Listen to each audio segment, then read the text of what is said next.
Ready? Let's go. Yeah. Sawas, can you get off your phone, please? That's going in.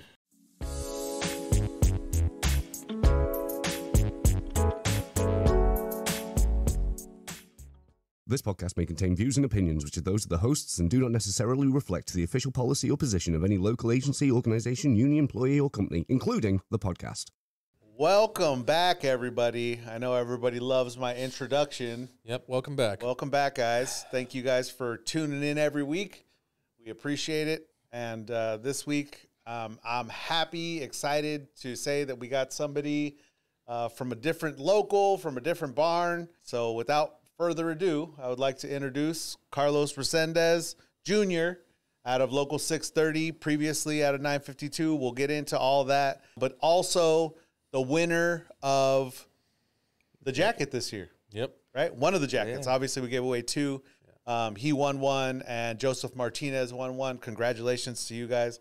Obviously, those jackets are being made. We already discussed all this. It takes about a month or two. Yeah. But the orders are in. As soon as those jackets are ready, we'll present them. But welcome, brother.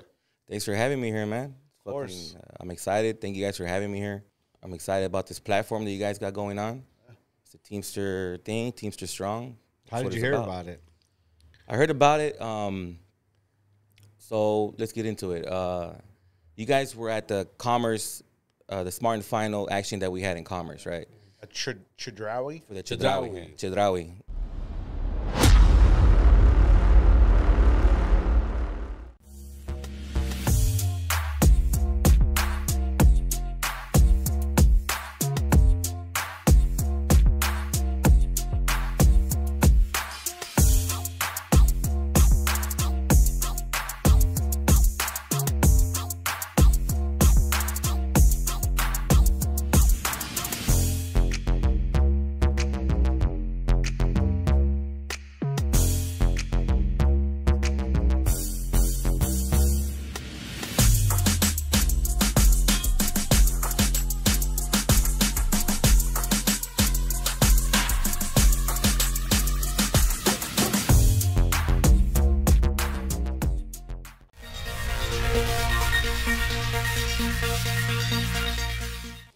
I'm really heavily invested into that fight with our brothers.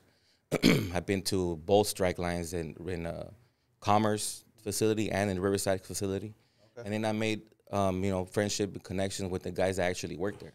So it's personal for me. And but yeah, you guys pulled up for that the Commerce thing at the Chedraui's headquarters, and I didn't know you guys at the time because this is like my first actions, you know. At our local, they every general meeting, our general meetings start at 8 a.m. and then at 7 a.m. they have stewards come in at 7 a.m. So we have a meeting just with the stewards. So every general membership meeting, you guys have a steward meeting prior? Yes. That's cool. That's cool. And like and they'll teach us the current events, whatever's going on. You guys will go teachable over things for the stewards that we can pass down to the membership, right? Got you. And so yeah, that's at 7, and then at one of the meetings, our brother Fredo, he plays the video that you guys did, and it was like 45-minute video or so. Shout out to George.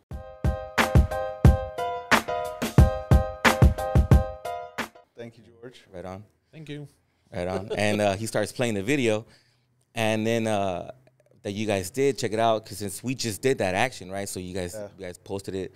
And it was a real good, dope video, bro. Appreciate you, man. Thank you for doing that. Thank you. Thank you guys for doing that and coming out, man. They started playing the video, and it's like 45 minutes long. They played it all, and thought it was fucking dope, bro. That was dope that you guys came out and recorded that. The thing is to get the message out there. You know what I'm saying? Yeah. And social media and YouTube, that's a tool that you use it right. Exactly. Benefits us. That's how we look at it the right way, right? And we've talked about it on the show previously, but I feel that it's a tool that's underutilized by the Teamsters. We've talked about it. We've talked about it with other people on the show. Even Mark Davison, he's been on a couple times. He's the VP, one of the VPs for the West, right? Yeah. He's on the general executive board and a lot of other titles. Yeah, but a lot. But anyways, no, we've talked about that, and we've talked about getting this out to other unions. So if you're out there, you're another local, hit us up. You know, we like involvement. We want to spread these tools to the entirety of the Teamsters. And we're not just about Teamsters. We've talked about that as well. We're all Teamsters here. Don't get me wrong. Yeah. And we represent to the fullest, right? But For all we're unions. about the labor movement. The labor movement. You know, in general. So that being said, you know, we've talked about that before, and just like you said, it's a tool for us to use to get information, to get you know, involvement in our union. The whole thing about a union is it's power in numbers. That's it. We stand together with the members. It's an upside down pyramid as Mark described it, right? Yeah. The members are at the top, right? The members, it's all the power is derived from all of us together. Yeah. So we like to say, you know, like you said, you're from Local 630. Yeah. You know, and we love it. We love the involvement. If you're out there and you guys are from another local, we've had people hit us up from New Jersey, from New Mexico, from all over the place. You guys will fly them out, pay for the ticket and all that. Hey, if you guys want to donate, yes, that'll happen. It'll be Spirit Airlines. Spirit. How do you feel about the Greyhound bus? You'll You'll have 20 layovers. Yeah. You might not get a door in the plane, right? Hey, 20 layovers. Yeah, you'll be on standby every time. We might just hide you in some luggage. Hey, it's all good. But no, we do love the involvement, brother. And like you said, it's a tool. And I'm glad you recognize it. You know, I feel like sometimes we get locked into the same thing. And I see a lot of change with Sean O'Brien, with the new administration. They're starting to really utilize these tools and get people excited again. And it shows in the public. Oh, yeah. Yeah, so like I was going into how I heard about you guys. So, yeah, they played the video at the local. That's really cool, man. I can appreciate that. I mean, thank you guys. Yeah, thank you. 630. Yeah. Oh yeah. Yeah, they played the video at the local for us at one of the meetings. That was dope video. And then in the video, like I was talking about it earlier, I see me. I'm a media guy, bro. So I'm like at events doing this, doing that. And at that commerce event, I was leading the chant, walking around the buildings. We'll put it here. All of you being here again. Welcome to Commerce.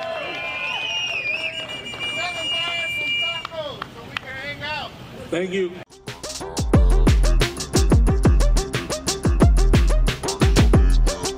Thank you, Mayor. When workers fight,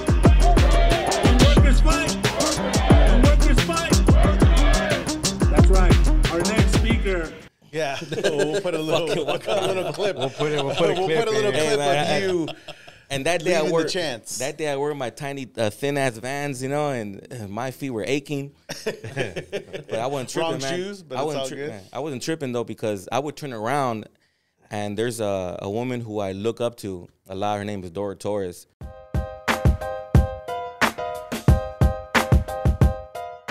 And to me, she's a double retiree, bro. She's retired from the dairy industry. She worked at our facility, and she was also on the board at 630 as a trustee. E-board? Yeah, on the E-board, yeah. She retired and stepped down from the E-board also. But she's not retired, bro. She's hella active. That's awesome. She's freaking active, bro. Like, she's going to schools like next month or next week or something to talk about unionship with the kids at schools. That's cool. As a volunteer. As a volunteer, bro. You know, and we talk about this all the time. Yeah. It's something, and it's not, look, we're not complaining when we do. I hope you guys know that, but myself and Sawas especially, we talk about it a lot. We had to take pay cuts to take these jobs, and I don't have, as good of benefits as I would as a UPSer. Mm. You guys have great things, and it's because people know that this is a lifestyle. It's not, just like her, right? It was never a job for her. Right. It wasn't. Yeah. It's a lifestyle. She is in it for the labor movement. She wants people to have better lives. She's in it for the right reasons. Yeah. And that's very commendable. She's ride or die, bro. And what's up? The reason why I wasn't tripping is because I would turn around and I would see her right behind me on my heels, chanting with me, right? And like, I can't be tired. And there was a point where she passed me, And she's walking, and she turn around, look at me. Come on, loco. I'm like, God damn, man, where'd she get this energy from? Okay, I got you. So, you know, kept walking around until they told me to stop, dog. So, but yeah, Dora Torres is somebody that a lot of us at 630 or a lot of Teamster members look up to her because she's pretty well known on the Teamsters Union. Shout out to Dora. Shout out to Dora Torres, man. I asked her in like 2017, I think. I texted her. There was a shop steward position that went up where I'm at now. Where? Oh. Where I'm at now? Yeah, where you at? Well, I don't want to name the place that I work at. Okay. But I'm in the dairy industry. Okay. And respectable. Yeah, I don't want. Look, I'm a Teamster 100%. That's all I'm going to represent. Gotcha. With respects to where I work, but anyway, where I'm at now, they put up a bid. They put up a shop steward election, and I texted Dora and I said, "What's it take to be a shop steward?" And she texted me back, "Always represent the members and fuck management." There you go. That could have went either way. Yeah, right. And I was like, "Oh shit!" But at that time, I wasn't ready to to step up. There was other things going on, personal life, things like that. I wasn't ready to step up. But I've always been the guy that's real active at the barn. That says, "Hey man, they can't do that." Yeah. That's always been me, or since just as a member, just a regular member, but real active at our barn. I always run up to the stewards, "Hey man, can they do that? Hey, are they allowed to do this? Or what's up with this? Explain this to me." You know what I mean? So I've always been real active. Guys would even come and ask me about, "Hey man, they're doing this and doing that. Let's go chop it up with the supervisor or whatever." So I've always been an active member representing. You know, I knew we were a union, and I've always stood up for what's right for my people. You know what I mean? For us, I'm a shop steward now, so this is like something I feel I was supposed to be. You know what I mean? But and what was your turning point to become a shop steward? Yeah. What took me over? What tilted you over? We talk about this to a lot of the guests, but like, was there a certain event, a catalyst that brought you to say, "Hey, I'm stepping up now. It's my time"? Hell yeah, there was a certain event. Hear it. Okay. First thing was I became a steward in September last year. Okay. So I'm new, but I've been in the game for 21 years, so I know how the river runs. You know what I mean? 2019, I busted my shoulder where I work right now by throwing cases. So I work in a cooler. I'm constantly picking up cases of 6 gallons of milk, which is our 50 to 55 pounds, constantly, every day, constantly picking up cases, pulling the stacks. They're like 220 pounds to pull these stacks on the chain. Wear and tear, constantly. Yep. And I've been doing essentially the same job for 20 years. Yep. I've never gotten out of the cooler. I went to ice cream for 2 years. But even there, we were throwing freaking bricks of ice cream, stacking. So you were in the freezer? I was in the freezer for 2 years. So in Bonaparte. I just want to say that the guys that work in the freezer, I'm telling you, man, are a different breed. And we've had some on. Shout out to Silver.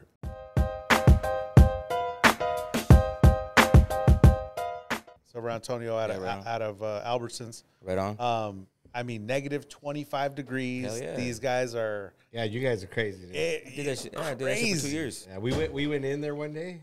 Literally, like 5 seconds later, I was like, I gotta get the fuck out. Oh, you get icicles on your eyebrows, icicles on your mustache. We went in there, I swear, and I tell this to everybody that we talk about being in the freezer, but I swear I went in there. The first 2 breaths that I took, it froze all my mocos in my nose, and I mean, so cold. Yeah. It's freezing. I would say if it's negative degrees, it's so cold. Negative 25. negative 20, bro. Negative 25, yeah. And then you go in at 4 a.m. So when do you get warm? You know what I'm saying? So, but then, okay, in Buena Park, when I worked at Buena Park, that's where the ice cream plant used to be, and we used to service Albertsons. I think that ice cream plant closed, and I think it went to Utah or something. But that was 952. So, yeah, well, I mean, we did want to get into that. I mean, just continue with your story, but we'll get into the 952 part. Okay, at ice cream, I don't know if they still do it now, and I remember somebody saying that was the law, but it would be, you would work for 45 minutes and then take a 15-minute break so that you don't freaking freeze in there. Yeah, like thaw breaks. Basically, you're thawing yourself out. Every hour was a 15-minute break. Okay. But on the dot, though, you couldn't lag it. Yeah. you got to be back in because brother over there is freaking turning into a brick of ice. So, and by 40 minutes in the freezer, your eyes are clamping shut or you got icicles in your eyelashes.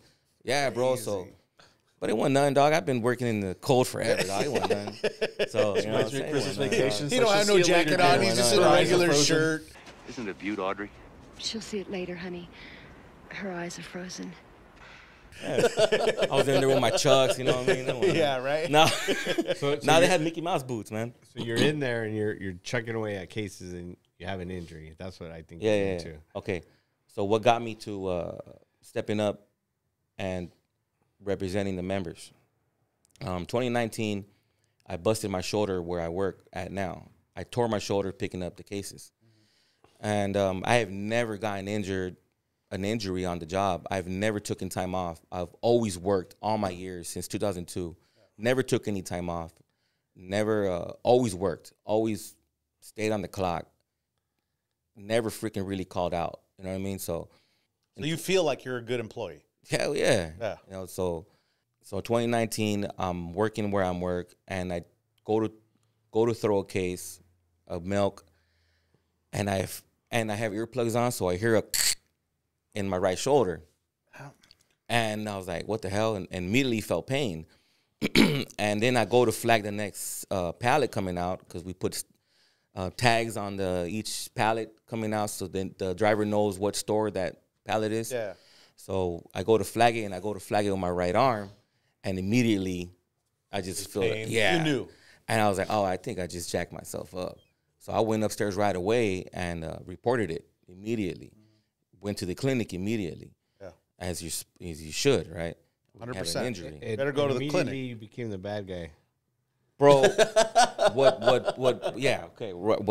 upset me was I've been grinding forever for this company, and then I get hurt, and then they act like nothing happened. They want to turn their back on you. Like, what were you doing wrong? Why are you not working safe? Yeah. My problem was that I couldn't get a hold of the freaking insurance company. They weren't returning my calls. Wow. Okay? Yeah. The company's insurance. They play that game. Call. And yeah, they're an insurance company. They're looking at the... Okay, I got a busted shoulder. My shoulder's tore. I would lay on my left side, and then when I would fall, I sleep on my left, right, on our side. So when my shoulder would fall in, I would feel the pain, so I would wake up. So now I try to lay on my back, and then my shoulder blade would press up on it, and I feel the pain, so I would wake up. And they didn't want to give me a MRI. Yeah. They want to do an X-ray, okay? And so I was like, no, I need an MRI. They denied the MRI the first time. So I'm like, Me being who I am, I'm calling. Who I talk to? Yeah. Call the insurance. I'm dialing, hey, what's up? And they don't answer me. I left voicemails. Hey, call me back. Yeah. This Carlos Recendes, I work over here. You guys are insurance. Call me back. Yeah. And they wouldn't freaking call me back. Oh. So I went to HR and said, hey, what's up? Like, I got a busted shoulder here working here, and it hurts. Yeah. It's not my department. Wow. Oh, it's not your department. Whose department is it then? You got to talk to the EHS manager. All right, let me go chop it up with her. Hey, what's up? You got to call insurance. Like, you know what? I'm gonna go get representation. Yeah. That's what we recommend every time. You know what? I am playing no games. Yep. So I got to go representation. So I got representation. They took care of me. All of a sudden, the insurance company called me back that day. When they got the letter from the attorney, they said, "Oh shit!" All of a sudden, they called me back that day. So you left us some calls. We're sorry, we couldn't get back to you. Yeah. All of a sudden, they called me back that day. Hey, Mr. Carlos Recendes. I'm like, oh, hey, I've been trying to get a hold of you. Yeah. Approve my MRI. So got the MRI done. I had to get surgery. First time I ever had surgery, and I was scared shitless, bro. It's scary. It was the first time I had surgery. I was thinking about my. You were thinking about not waking screw up. surgery, bro. Screw surgery, dog. For me personally, I've had that shoulder surgery too. Yeah. I had surgery, and I was scared. I was scared for real. Like, they rolled me into that room, and to me, I was in a UFO because it's a big old spotlight. Yeah. You know what I mean? And then the doctor's like, just breathe. And he's like, what's wrong with you? And I'm like, I'm thinking about my daughters, man. You know? Yeah. So I'm thinking about my daughters, man. Next thing I know, I wake up 3-4 hours later. Yeah. In another room. And I look down, I got this big old brace on my shoulder. I'm like, shit, like, fuck. But the disrespect that I got because of the injury, that upset me. Then we come back to work. I come back to work 9 months later. Yeah. It takes time to heal. 100%. 100%. What do you call when you go to get Therapy. Physical therapy. I got freaking tired of going there twice a week, so you go through the whole thing, and I needed to come back 100% or as healthy as possible, because I'm going to come back to do the same exact job that I got injured at, which is a physical labor, you know what I mean? So I need to come back 100% or as close as possible. And a lot of times they'll try to send you when you know you're not 100%. So while I was out, I wasn't all the way fully healed yet. It still hurt, but I needed to come back to work because I got my wife pregnant. There you go. I'm at home chilling. That's a reason. so a lot of time on your hands. Right? A lot of time on your hands. Yeah, we made another beautiful baby girl, Jacqueline. And so shout out to my wife, Diane Recendes.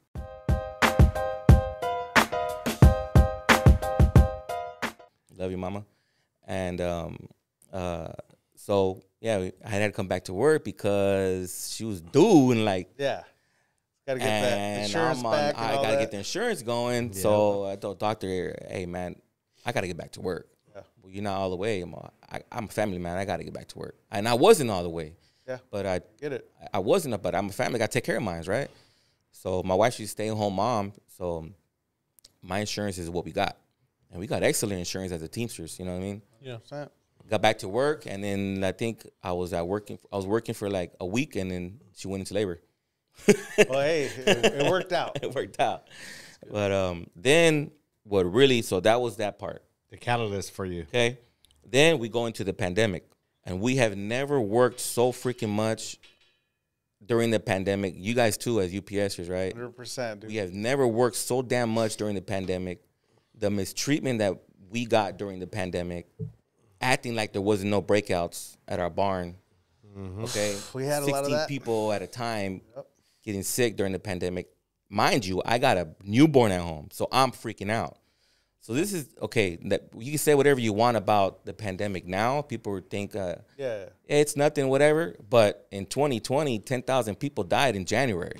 Yeah, there was definitely, it was a different beast back then. Yeah. And I'll admit, Sawas knows, I mean, we both had it really, really bad. When it first hit. Well, I mean, we got it bad. Yeah. And it I went was on through the truck at that time. Yeah, I was on the truck as well. It went through UPS, and I even got it in 21, the Delta or whatever. Yeah. And really bad. I mean, Are you collecting all the viruses? Or? It was nuts, dude. I mean, I'm not gonna lie. Checking them all out. It was no joke. I mean, I'm not saying that it wasn't, made in a lab and all that stuff. But at the end of the day, look, it was bad. Yeah. It was. And the working was conditions bad. were. I They caught were it trying to worse. hide it. Yeah, I hadn't returned yet, and I caught it, right? Yeah. And shit, like, am I gonna die? That's what everybody thought the first round. Don't watch the news. We went to every single remedy. Anyways, we all went through that, right?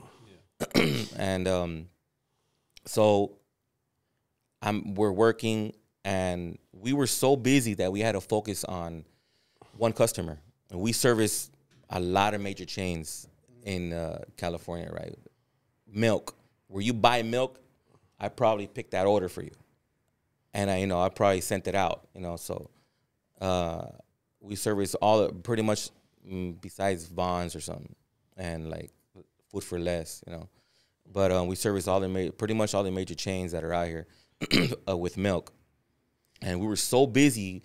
They couldn't run the filler fast enough to keep it up because everybody was buying everything during the pandemic. Yeah. Mm-hmm. Yeah. There's no damn toilet paper. There's no water. You know what I mean? And there was no milk. I have never had in all my years people call me, hey, where can I get milk for my baby? And I had to tell them, go to this store because this is who we are selling to first. This is the next shipment. Go to this store. It's over here at this store, there's nothing. And they would send me pictures of empty shelves. Wow. So, mind you, you got to wear a mask at work. You double mask, you know what I mean? And then people are getting sick. That's when I started growing the beard. And then people are getting sick. So everything that we went through the pandemic, I didn't like it the way that we were treated as the workforce. The managers, big managers or the major managers of the facility told us to our face, I don't want to work around you guys. You can work from home, but not us. We got to come in every day Shit. and work next to our brothers who are sick. Yeah. but you can work And from then home. they're right? hiding who's actually getting sick and not telling exactly. people. Yeah, they when, wouldn't tell anyone. when And there I- was yeah. breakouts. And I get it. It was a new disease for everybody, whatever. I get it. But still, it doesn't take away the mistreatment that we got. Yeah. So that upset me. Then, at the same time, the company that I'm at, how can I say, they went bankrupt. Even with all that business, they went bankrupt. Crazy. Well, it's been in the works for years, bro. It's corporations doing what they're doing. Mismanagement of fucking bullshit. Yeah, they mismanaged. Corporations doing what they're doing. You know what I mean? It's been in the works, bro. It was in the works to do what they're doing now. It's been in the works. Who owns the company now? Whatever. During the pandemic, we asked for essential pay, and they laughed at us. We asked for essential pay a bunch of times, and we're on social media. Hey, man, everybody's getting essential pay. What's up with us? Let's get $1 here. You know what I mean? Oh, like hazard pay. Yeah, hazard pay, Yeah. essential pay. We Yeah, yeah. asked for it. They You're an laughed at essential us. worker. And that's the only time they want to really quote the contract. Well, you have a contract. You have a contractual wage. We didn't get no. All of a sudden, Yeah. it matters now. Yeah. We didn't get no damn essential pay. Yeah. We didn't get nothing. We got a freaking hero sign. You know what I mean? Like, that was us, brother. Believe me. Overtime, huh? that was was gang us. overtime. Thank you for being heroes, but in 2 years, we're going to write you up Yeah. So then, for not working right. contract negotiations come up after the concessions that were given up, because to take the company out of the hole, we got to take this from you. Yeah. So we had to give up a few things. I got a young family at home. Things have been building up to that point. Contract negotiations come up. And there's a hero sign outside of work. And they want to offer us 10 cents. That's it. 10-cent raise. They want to offer us 10 cents. They got up to the 25 cents is all we're going to give you. The company deadlocked with the local for 25 cents. Like, we just carried this company through the pandemic while you guys major- worked at home. Yep. I busted my shoulder in 2019, and you guys act like it never happened. And I'm worth 25 cents. Bro, it's on.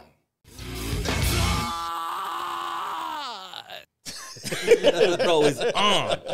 Bro, you think I'm worth 25 cents? It's on, bro. So Lou sends our Secretary Treasurer, Lou Villalbazo, he sends a letter to be ready. We're going to strike. We're going to strike. So Lou sends a letter like, be ready, we're going to hit him. Yeah.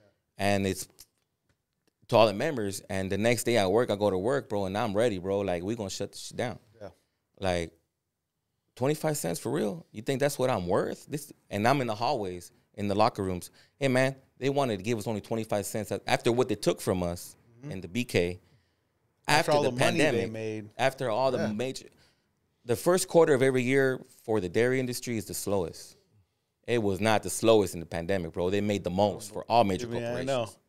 Then look, bro, who suffered the worst? The workers did. They were the corporations, CEOs. They were all working from home. The workers would make the country run. We were at work. We were heroes. They gave us a paper in case you get pulled over. We got the paper. All right? In case you get pulled over, you are an essential worker. Yeah, so Yeah, all so- this disrespect, was disrespect. is building up for you. Yeah. And that was your catalyst, and you're like, I'm gonna run as a steward now. So I started getting more involved in the local. Shout out to our BA, our business agent, Alex.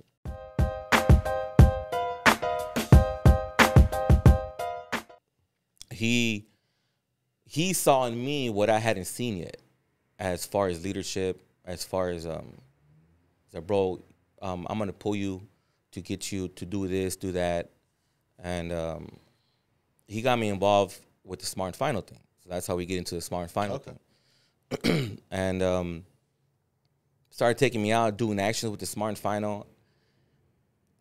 We strike Smart and Final, right? Yep. So everything that I got built up, everything you ever wanted to tell a manager off the clock, I'm on the strike line, and there's managers, and I'm not on the clock. Yeah. Homie, them smart and final managers got everything out of me. Well, I remember the event you spoke about when we were at Trudawi, right? When we went there, I remember the look on I think it was the regional manager, from what I was hearing, that came outside, and he was like, "What the fuck is going on? They were tripping the fuck out. They didn't come out of the doors. They stood at the doors on the inside. Yeah, and they were like, there was about 2 or 3 dudes like, what the fuck So I saw those these guys doing? They were in suits? Yeah. Okay. I saw those guys because they told us in the morning they got word and they sent all the workers home early or something. But there's still people hanging out. I remember. They want to see what's up. They're not used to that. And I mean, they're Mexican-based. I'm a warehouse worker, dog. Like, I'm a warehouse man, warehouse worker. CEOs wear suits, and I just saw a guy in the suit. It's a green light for me, Terminator. It was like the first scene of T2. He's scanning. He goes, "Oh, suit supervisor." Yeah, it was green light for me. And so they told us, walk around the building, and we had a brothers making sure nobody walked up on the steps. Yeah. And but I did when I saw that suit. Hey, get off the steps! They don't want us on the steps. So I'm chanting, yelling at the guy in the suits. But yeah, bro, that happened. That's what's up. That happened there. But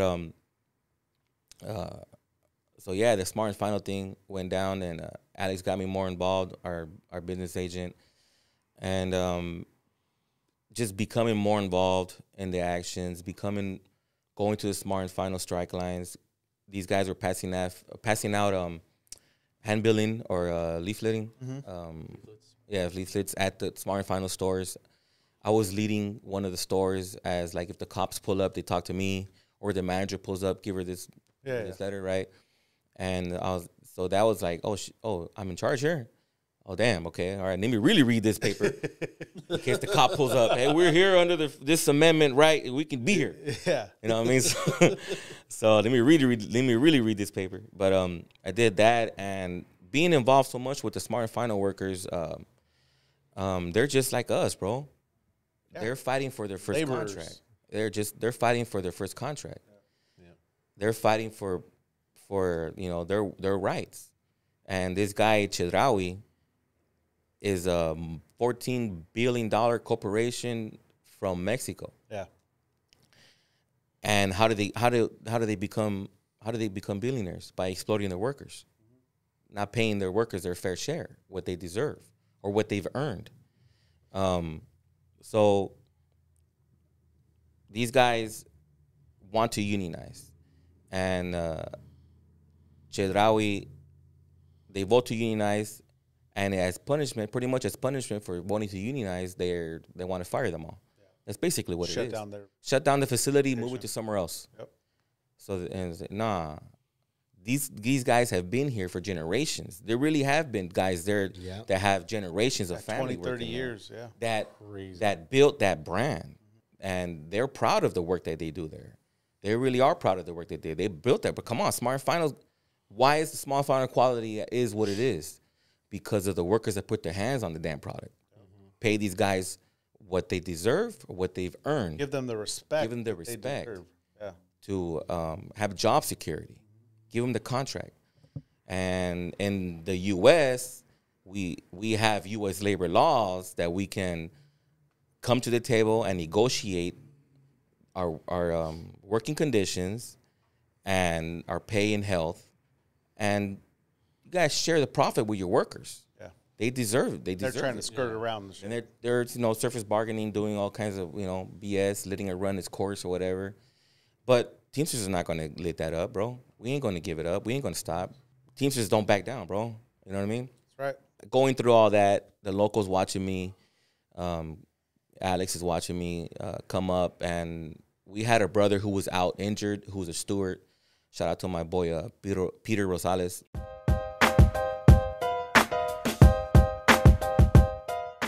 He's a steward at our facility. He was out. He was injured, and they needed a fill-in.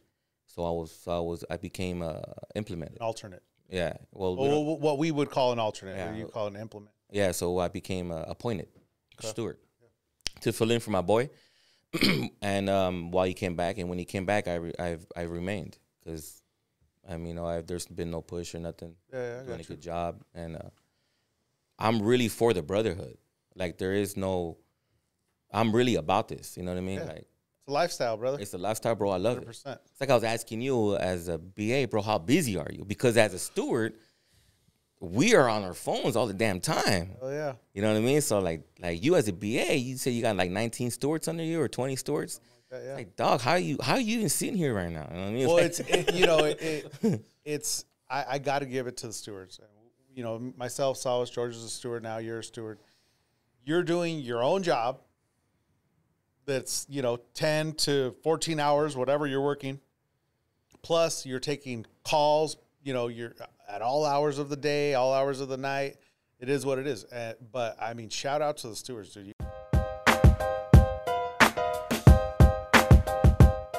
guys put it down. Being a steward is tough, and I will say being a business agent is very, very tough. Even the little free time that I had as a steward, that kind of just goes away. But at the end of the day, dude, like you said, it's a lifestyle. It is what it is. It's not for the faint of heart.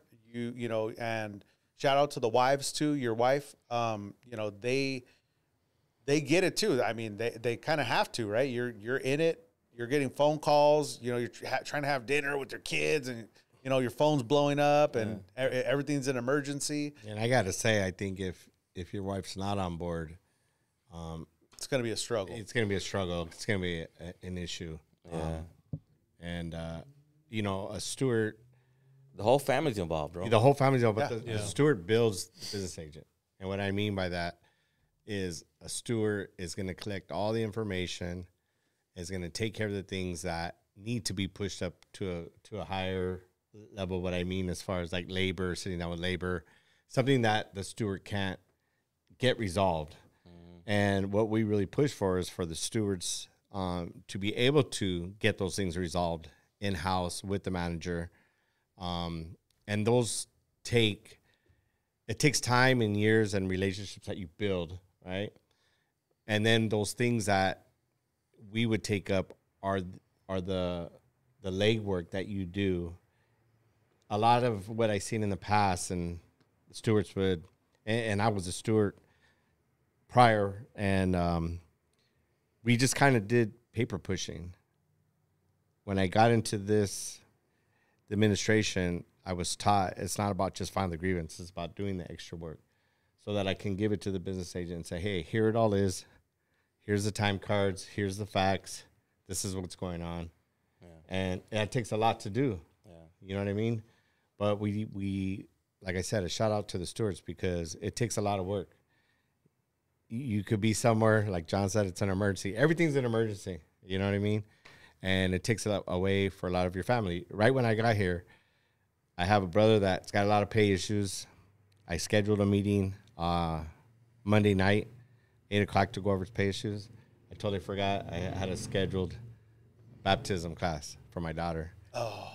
I totally forgot, right? So I called him up, and I was like, hey, man, I'm going to ask one of the stewards that's out just to be on the phone. I'm sorry, bro, but I don't want to cancel the meeting. He's like, don't even worry about it. Don't even worry about it. But just being so busy, I totally, forgot about it.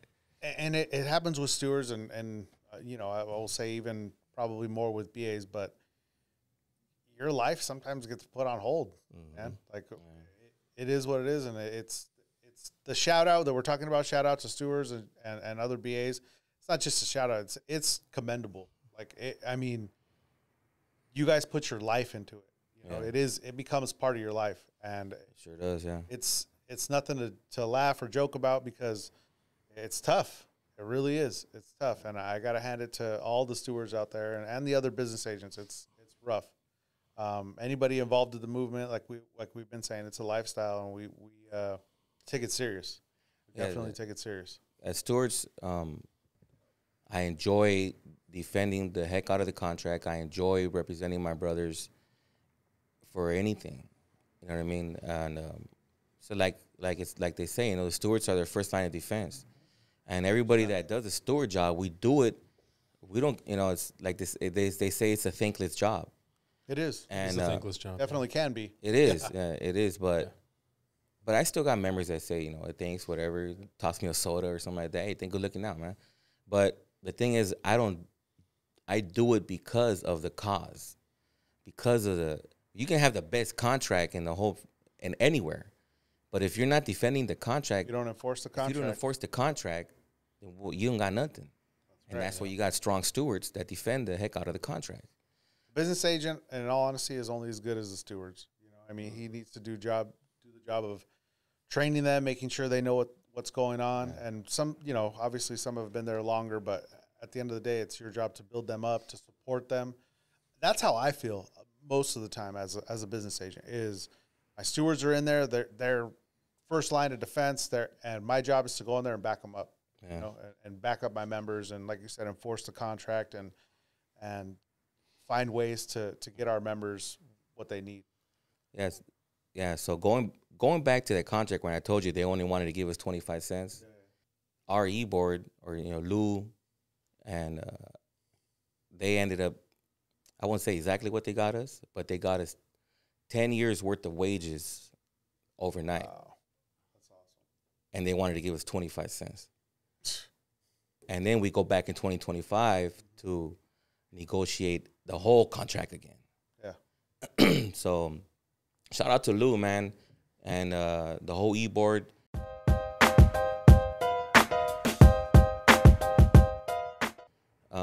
Raimundo, Frank, and James, they worked the heck out of the contract. They've negotiated tough contracts for us, and everything that Lou has negotiated has been excellent in every contract that he's done. Mm-hmm. And so yeah, shout out to them, man. You know, we got a good raise right now. Probably to this day, we're the highest paid dairy in the nation. That's awesome. Because of the negotiations that went down, and that's all to Lou, man.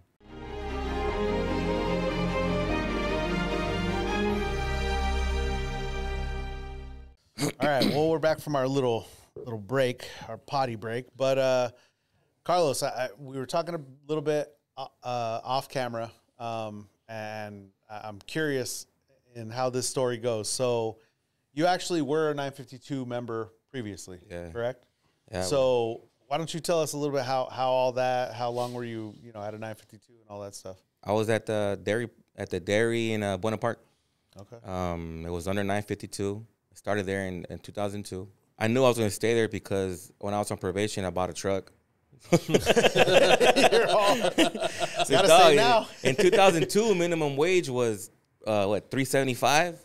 No, it was $5.50 or $5.75. Yes, okay. The dairy was just under $15 to start. Yeah, and top pay was almost $20 in 2002. Wow, pretty good then. So dog, I was balling. Yeah, and I was at home. I was living at home. Like only bill I had was a cell phone. You know what I mean? Had all the PS games. Cell phone bill was $5,000. PS1. Balling, dog. I remember all the gas was like 5 favorites. They had to call. Oh, before 9. Fave 5. Yeah. You call these people before 9. Yeah. Yeah. So I started there in 2002, and right away, the shop steward who was there at the time, her name is Natalie, and I'm sorry I don't remember her last name, but her name was Natalie. There at the dairy, and she said, "Hey, this is a union barn, all right? Number one rule." And I don't know nothing. I'm freaking 18 years old. Yeah. What do I know, right?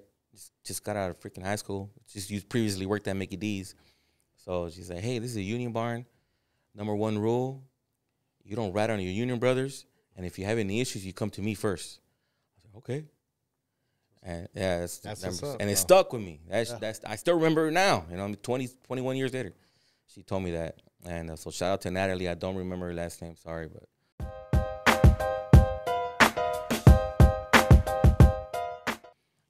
But she ingrained that in you. She put that in me, bro.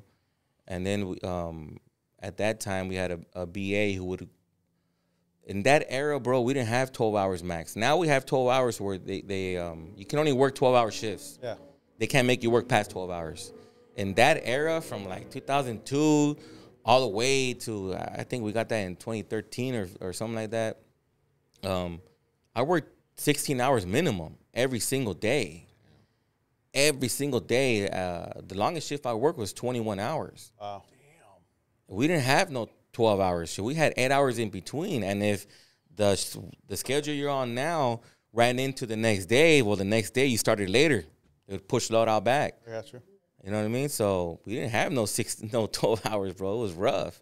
And I didn't have a family, so I wasn't tripping. I'd just come home, sleep, go back to work. Get the hours. We would get paid every Friday, making bank. I had 3-4 checks. I ain't even cash yet because I ain't got no time to spend it because I'm at work 18 hours a day. You know? Yeah. So, but I would see, we started complaining about our BA. He was real active. The BA for the dairy at that time that was out of here, name was Brewster. He was real active as far as going over there all the time and fighting with the manager. And I'm 19 years old watching him fight with the manager through the window. Like, you just see his hands. You just see his hands through the window. And I'm 19, and I'm like, oh, man, I better hide because the manager going to look for somebody to bust after he done. You know what I mean? Makes sense. So, yeah, I didn't even know. He's like, damn, he's talking to the plant manager that way. Like, so, you know, all the union stuff started being instilled in me at a very young age, like right in the door. You know what I mean? And yeah, so I was there from 2002. In 2008, still picking orders, working in the cooler. I've always been a cooler guy. I got to work in a cooler, bro. I do a physical job. I work with my body. That's just what I was supposed to do. You know what I mean? Labor. You know what I mean? We all are picking coolers, man. Picking in the cooler, picking orders, and I think in 2008, I got laid off on a Friday, and they said, "Hey, you're laid off today, but we need you at the ice cream next door. So you can start Monday, or you can take the layoff." And I was like, "Nah, I'll stay working." So I went to the ice cream next door on Monday, and 6 months passed, and there were the recall rights for 6 months. So they pulled me back in, and they said, hey, either we got to hire you or lay you back off and then wait to see if they call you back at the dairy, at the milk plant. And so I called over there, what's up? You know, bro, don't come back. It's looking pretty bad. Like, they don't even want to fix lights over here. Like, we're working in the dark. So, yeah, you know, so don't even come back, bro. They're not even sanitizing anything. Don't worry about the working conditions. We're working in the dark. For real. Okay. So I stayed. So I had to put a resign from the milk. Kept my union time, right? But I came to the ice cream with 5 guys, and I kept my seniority above them, underneath everybody at the ice cream plant. Yeah, you entailed into that. Yeah. Yeah. Okay. So, and then whenever you go from facility to facility, there's always that little beef. Like, where'd you come from? Who's this guy? Did he come with his seniority? New guy, yeah. And me being hella vocal who I am, like, yeah, well, I came from next door. What's up? Like, what? You got prom? You know what I mean? Like, and I've always been that way. Like, yeah. You know what I mean? Always stand up for yourself. Blessing and a curse. You know what I mean? Yeah. That's, you know, that's probably why I'm on the show right now. But yeah, so finally got my feet wet with the ice cream plant. Stayed there for about 2 years. Survived the first layoff. The second layoff, I survived the second layoff. And we would work 30 days straight. Like, we didn't have a day off. And this was 2009, I think. We didn't have a day off in the summer for how busy we were in ice cream. Yeah. We worked 30 days straight at a time with 1 day off. Then we would call in sick, and that's crazy tough. And then a lot of money, crazy but hours, tough. bro. Sick ass hours, like. And that time, I think, man, I remember we were pension's making. probably looking pretty good. We had pretty good pension then at Buena Park, because every time we got a raise, that's the main thing that all the older cats would tell me when I was young. Every time you get a raise, put half of it into your pension. That's what all the older guys would tell me all the time. So every you time have the pension deferment. And and so every time you get a raise, 50-cent raise, whatever, put 25 cents in your pension. You guys always got to vote for that. You guys you need it one day. Yeah. And I'm like 19, like, yeah, whatever. Hey, you know? That's the old me problem. Yeah, You know? for real. Yeah. I had stayed there for 6 months, and they told me, do you want to go back to the milk plant? Yeah. And then I told them, I called the milk plant and said, no, I'll stay there, right? And so I stayed at the dairy, at the ice cream. And then so I got laid off, and they told me, but the HR at the time, she was the same HR person for the city of where I'm at now, and Buena Park, she was same HR manager. She told me, but we might need you where the milk went. Do you want me to put you on the list? And I told her, yeah, I need to stay working. So I was laid off for like literally 2 weeks, and then she calls me, and hey, we need your help over here at where we're at now. I was, all right, when do I start? Sunday. I'll be there. So I was there Sunday morning. Same kind of drama happened. Who's this guy? Did he come with his seniority? Yeah, of course. And that happens, Any new facility, that happens. And, bumping heads with people and things like that, that happens. And but it's all good. And so 6 months past there where I'm at now. And they call me to HR, and she says, so you've been here 6 months. Same thing that happened in the Buena Park. So you've been here 6 months, and we got to either lay you off, hope they call you back over there, or hire you full on here. Yeah. And this was 2013. And this was, you were still 952 at this time? Yeah. So I'm laid off from over here. So the milk plant closed. The ice cream plant's barely surviving. And so, yeah, she's telling me you want to go back. So I call over there. I called the ice cream guys. Hey, what's up? Can I come back? How's it looking over there? Don't come back, bro. She's going to close too. Rumors. Shit. Ice cream's going to close too. Rumors. Yeah. So, yeah, I'll stay here. So I made a decision to stay there, and I had to resign from the ice cream. But I lost 10 years of seniority because I didn't dovetail with no work. Dude, fuck. Yeah, you entailed. Yeah, I didn't bring no work with me. Yeah, you know I what mean? got you. So, Yeah. and I try to argue it. Well, this plant, don't you guys get the cream from the ice cream? No, it didn't work. So in our lingo, it's instead of a change of ops, which would be you're coming with work, you're at that point you're just basically transferring. Yeah, that's basically transferring. Yeah, so she hired me on new seniority date. Yeah. Kept my union time, of course. Of course. But I went from 2002, and at the milk plant, Buena Park, on 952. Then And then when you took this job, 2013 with 630. Yeah. Okay. Yeah, 630 was in the house over there. And all the milk from Buena Park went to where I'm at now.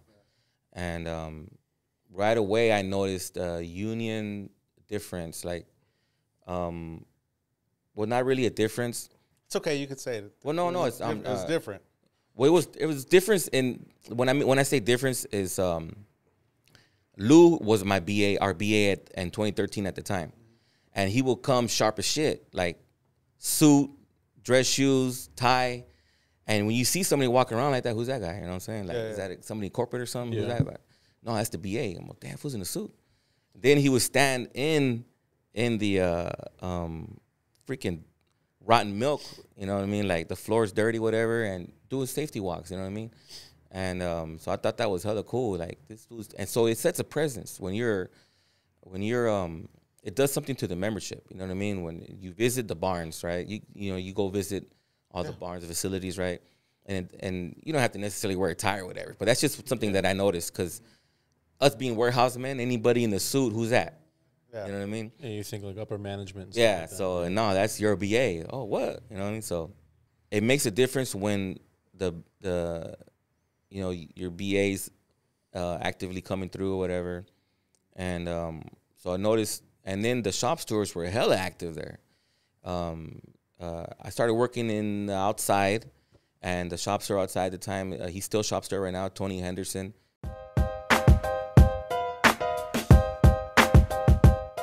He's also a trustee on 630. And I've learned a lot from that guy. Like, I pick his brain all the time. Like, I call him all the time. He's been doing this for, I don't know, 30 years or something, you know what I mean? So he's been, he works there. He works on the filler, and he's been a shop steward for a long time. So any issues or, I hit him up. I was like, hey, what do you think about this? And whatever, But he was a shop steward outside with me working. So I noticed a difference with there's a steward inside, then there's a steward over here, and then there's a steward in Dora Torres was a steward in the production. And But it was all, you know, it was all. Would you say there was more involvement? That people were more active? It was more involvement because there was more people. It was a bigger plant. You know what I mean? Well, I mean, and look, this is it is what it is. We've mentioned it on the show multiple times, but I will say that, you know, Eric, you know, who took over 4 years ago at this point, has done a lot to change the culture. And that's one of the things myself and Sawas, we've been talking about for years, right? Maybe 4 or 5 years, even as stewards, changing culture. And there just wasn't a strong culture here in 952. I'll admit it. I'll be the first one to admit it. I'm part of it, right? Yeah, I've been here, you know, for 22 years now. There wasn't a strong culture in 952, and now there is. That's good. You know, some might see it, some might not. I understand it's not something that happens overnight. It takes time. Changes like these, you know, take times, but Eric and, you know, the new administration have really made strides in changing that culture. So, you know, I appreciate you saying, you know, you saw a difference over there, and I hope the members see a difference here now. Yeah. It is what it is, but just real quick, I mean, we're running low on time. I feel like we've got to know you a little bit. The members out there in YouTube and Spotify world, they got to know you a little bit. But why don't you tell us, you're a generational Teamster. So why don't you tell us the story, and we can kind of put some pictures of that stuff up. But tell us about your mom and your aunt. Yeah. But real quick, man, just let me point out, when I say difference, everybody has a different style. Yeah. When I was over here at Buena Park, it was hella active. Our BA always came through. It was real active. The shop store was real active. Everybody has a different style. It's the only thing that I'm pointing out. I got you. And it was, at that time, it was good for me. It was good what we had over here in Buena Park. We got an excellent contract. And where I'm at now, it's good also. So when I say difference, I don't mean to. No, we're not taking it that way. Not at all. We just come from here. And we've been our whole careers here. So to us, I understand what you're saying, and I'm not trying to put words in your mouth at all. Right. To me, I see a difference in Eric's leadership. I see a difference in the activity and the general membership meetings and all these things. And Sawas can speak even way more because he's been involved a lot longer than I have. But you know, when I first came in after Eric took over this administration, I seen all the grocery guys and the guys that came from 630. Yeah. They're the ones that fucking, I was like, oh, shit. Like, these guys came in deep, right? Were real vocal or something? Or? Yeah, very vocal. They showed up to the meetings, and these were all guys from 630, right? And I was like, oh, shit, you know, and they brought a lot to this. Of culture to this local. And so, in my opinion, that was the start of the change as well. Besides Eric being in leadership, but all the guys that came over from 630, 100%, they were active and they brought a lot to us. And so it was kind of funny because, you know, when I would come to the general memberships meetings in the past, it was on Wednesday night, nobody came. And then I came, and then all the guys would say, I would go, fuck, all these cholos are here now. But all kidding aside, you just seen a bigger presence, more involvement, more active, and I think I've said this a lot, it's our responsibility, whether you're a steward, whether you're a business agent, whether you're a member. You're a member. It is our responsibility to continue to pass on that knowledge and educate our younger members coming through the ranks. If it only takes one person, man, and we say this on the show, we're trying to change, even if it's one person at a time. That's it. If somebody watches this episode and it changes one person's mind or gives them a different view or wants them to be active, then we've done our job, man. Yeah, the key is to get active. Yep. Become more involved. Go to your general membership meetings. If you guys take anything from me, take that. Go to your general membership meetings. Let the guys teach you things. Let them instill it in your brain what it is to be a Teamster, what we represent, what we fought for, what some people take for granted, that the generations that came before us, we're benefiting from what they fought. Yep. And then the youngsters are benefiting from what we've fought. So, you know, go to your general membership meetings, get involved, ask questions. No questions is a silly question.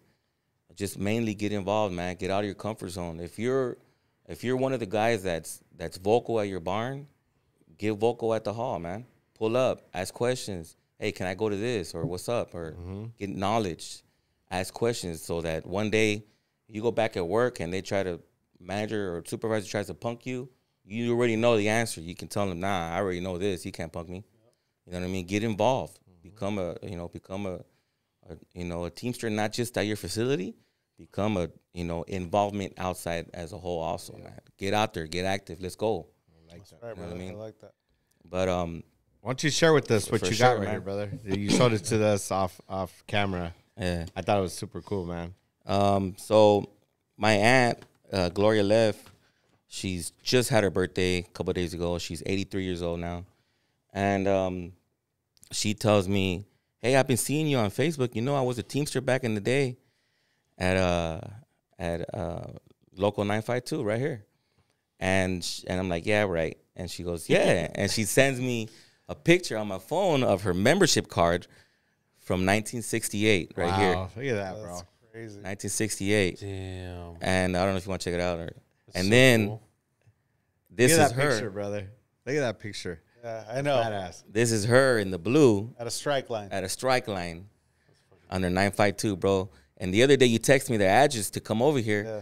And I'm let me go look back to see if it's the same address. And bro, it's the same freaking address on the membership card from 1968. We got to put that up, man, so the members. Yeah. Yeah, we'll put some pictures of that. And I up. thought that was freaking cool. And she was under Hoffa, you know what I mean? Yeah. That's And- crazy. Yeah, so That's so cool. I Well, thought it we was so appreciate cool, you man. sharing that, man, because it speaks to what you just said, right? Yeah.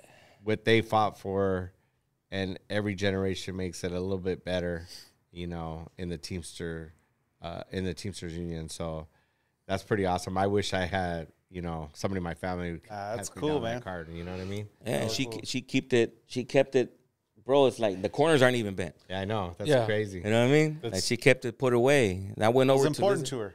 Yeah. Teamster too, bro. 83 years old. So shout out to my aunt, Gloria Lev. Happy birthday. Yeah. I love you. Right on. Awesome, brother. Hey, well, like we said, we could talk all day, Yeah, I but can keep going, bro. but we appreciate you for coming, brother.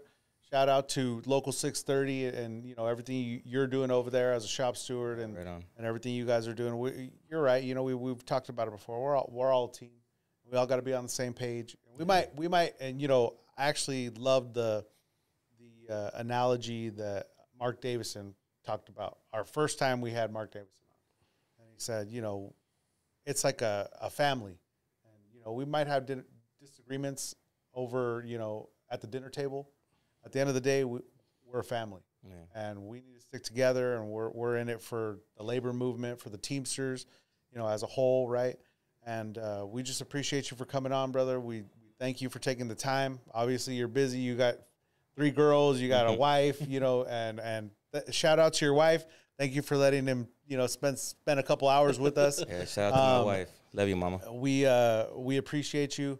Shout out to the guys. Hopefully you share this out in 630 and we can get your guys, active and going on the show because we want involvement, brother. That's what we're looking for. And you'll be back when we present you with your jacket. Let's man. go, bro. Jacket winner, bro. Let's go, dog. We're excited Let's for go, you. man. I'll pull up anytime, man. And bring some of your members with you. Let's go. I'll bring it up. I'll bring So them. thank you guys for tuning in every week. We say it all the time, but we really appreciate you guys out there on YouTube and Spotify world. You guys need to share the show, please. We talked about it last week. If you feel like donating or whatever, we're not begging it out here, but at the end of the day, if you feel like, providing stuff like this, I don't know if you guys have noticed the new background. We got a little bit of a new background. And that all comes out of our pocket. We are on a zero budget. I think we're negative now. We're negative but, for sure. Like I said, we appreciate all you guys for tuning in. Please like, share, subscribe, email us. OCST.000 at gmail.com. Hit us up with all your comments, complaints, concerns. Oh, and Instagram, OCST.952. We've been, like I said, we've been promising to get a little more active on there, so keep you guys informed and give you guys some content during the week. We're going to continue that, and like I said, we just thank you guys. Yeah, and I want to thank you guys for providing a platform for us. This is a platform that all Teamsters, all unionists, even if you're not a Teamster, if you're different, I'm sure you guys would have anybody else that's in that's a union. Mm-hmm. So for real, man, I want to thank you guys for providing this platform, taking time out of work. This is your personal time too, 100%, brother. So Volunteers. I get it, bro. So thank you for providing this platform to use it as a tool for our brothers and sisters and people get on here and speak knowledge and empower the members, man. That's what it's about. Right. So yeah, I mean, you guys get active. Go to your general membership meeting, whatever local you're from. For me, listen up. For me, what I've been taught, man, is it doesn't matter what local you're from. This is what they taught us at our hall. It doesn't matter what local you're from. Get active, get out there, become involved. If you get a phone call, hey man, like for me, there's a strike going on over here. I put up to the Amazon strike line. Shout out to those guys over there Silver. Yeah, so shout out to Silver. I pulled up over there with them and Mira Loma when they hit Amazon. And for me, it's just a Teamster thing. That's it. Right. It's a Teamster thing. It's the brotherhood.